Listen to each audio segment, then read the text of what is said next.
ശ്രീനഗറിലെ നമ്മളെ ലാസ്റ്റ് ദിവസമായി ഇന്ന് എന്തായാലും ഇന്ന് സുബഹിക്ക് പള്ളിക്ക് പോകുമെന്ന് വിചാരിച്ചിട്ടോ. നാട്ടിലത്തെ പറയില്ല 6:45 ഇവിടെ സുബി നിസ്കാരം തുടങ്ങണേ തന്നെ. അങ്ങനെ സുബി ജമാഅത്തെ കഴിഞ്ഞിട്ട് നമ്മളിപ്പോ പോണേ നേരെ ഹരീസ് കഴിക്കാൻ വേണ്ടിട്ടോ. ഈ സ്പോട്ടിൽ നിന്നാണ് നമുക്ക് ഹരീസ് കഴിക്കാൻ കിട്ടുക. എല്ലാ മലയാളികളും ഇവിടെ തന്നെ. നമ്മൾ 5 ആൾ ഉണ്ടായതുകൊണ്ട് തന്നെ 2 നമ്മൾ വാങ്ങിയത്. ശരിക്കും പറഞ്ഞാൽ 2 ആൾക്ക് ഒന്നിന് തിന്നട്ടോ, കാരണം നമുക്ക് പെട്ടെന്ന് തന്നെ മതിയാകും.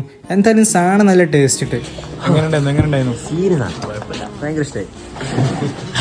അപ്പൊ ഇന്ന് നമ്മൾ കാശ്മീർ വിട്ടോ. ബാൽ മസ്ജിദും കൂടി കണ്ടിട്ട് നമ്മൾ നേരെ പോണ ജമ്മു താവിയിലേക്കാണ്. അവിടെ നമ്മൾ ട്രെയിൻ ഉള്ളത്. അങ്ങനെ ബാൽ മസ്ജിദിന്റെ അവിടെ നമ്മളെ വണ്ടി നിർത്തിയിരുന്നു. അതിന്റെ ഇടയ്ക്ക് നമ്മളെ ചെക്കന്മാരെല്ലാരും കൂടി വാൾനട്ട് ഫഡ്ജ് നോക്കിയിട്ട് ഈ കടയിൽ കയറിയത്. ഇവിടെ വാൾനട്ട് ഫഡ്ജ് മാത്രമല്ല കേട്ടോ, പലതരം സ്വീറ്റ്സ് ഉണ്ട്.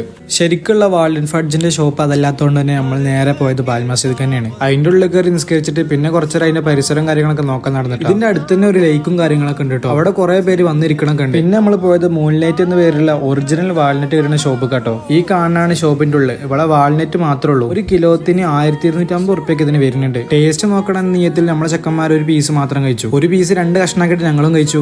ഒരു പീസിന് ഏകദേശം 75 രൂപയാണ് വരുന്നത്. എന്തായാലും സാധനം പൊളി. കായ്ക്കാരൊക്കെ ഒരു പെട്ടി മൊത്തം കൊണ്ടേക്കും കേട്ടോ. അതിന്റെ ഗമിയും പത്രാസൊക്കെയാണ് വഹാബി കാട്ടണത്. നമ്മളങ്ങനെ റിട്ടേൺ ആയിട്ടോ ട്രെയിനെ കയറി. ഇപ്പൊ നമ്മൾ ഡൽഹിയിലുള്ളത്. ഡൽഹിയിൽ നിന്ന് നാട്ടിലുള്ള ട്രെയിനിലും കയറി.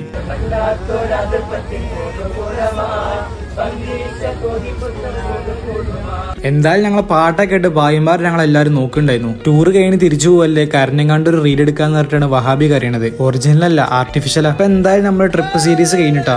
അപ്പൊ ബൈ.